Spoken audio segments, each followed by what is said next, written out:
हे गाईज, एक informative video बनवतोय मी. जे कोणी ड्रायव्हर्स आहेत, ज्यांच्या गाड्या आहेत, तर आता पावसाळी सीझन चालू आहे. ऑलमोस्ट संपत आला आहे, पण पावसाळी सीझनमध्ये युजली आजकाल हे नवीन फॅशन आलं आहे की अशा चपला घालतात, असे सँडल्स घालतात. बरेच लोक घालतात. आणि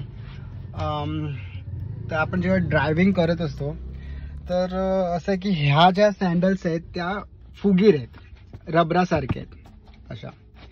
तर आपण जेव्हा हे आपलं क्लच, एक्सिलेट, ब्रेक वगैरे वापरत असतो आणि मध्येच आपण एक कंटिन्यू जेव्हा रनिंग असते तेव्हा रिलॅक्स होण्यासाठी आपण एक पाय थोडा सुट्टा ठेवतो, असं साईडला घेतो.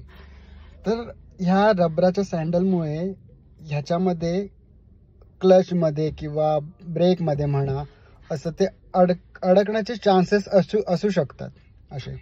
कारण का मी आज असं अनुभवलं की 1-2 वेळा तसं झालंय. तर मला असं वाटतं तुम्ही दक्षता घ्या त्याची. बघा, इन्फॉर्मेटिव्ह वाटलं म्हणजे उपयोग झाला तर बरंच आहे. कारण का लॉंग रनिंगमध्ये असा प्रॉब्लेम होऊ शकतो, तर तुम्ही त्याकडे लक्ष द्या. अशा सँडल्स असतील तर जरा काळजीपूर्वक पाय ठेवा. ठीक आहे. Thank you so much.